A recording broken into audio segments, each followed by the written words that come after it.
মোক উঠনি কোনোবাই কমেণ্ট কৰিছিলে যে বা তুমি মেথছ শিকোৱা নেকি?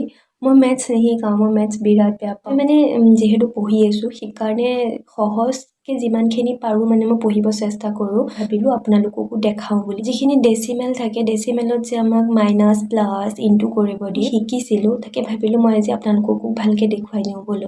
মই আনচাৰখিনি ওলায়ে থৈ দিছোঁ। কি আছে আমি চেম তেনেকে বহাই ল'ম। এটা কথা খালি মনত ৰাখিলে হ'ল যে পইণ্ট যে আছে, পইণ্টটো সমানে সমানে বহাব লাগিব।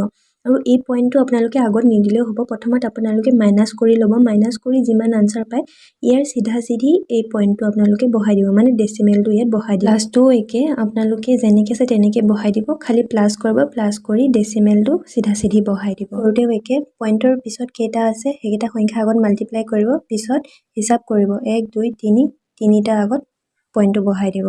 এইকেইটা পইণ্টটো বাদ দি পেলাই মাল্টিপ্লাই কৰিব, তাৰপিছতকে পইণ্টৰ পিছত কেইটা সংখ্যা আছে সেইটো হিচাপ কৰি ইয়াত ডেচিমেলটো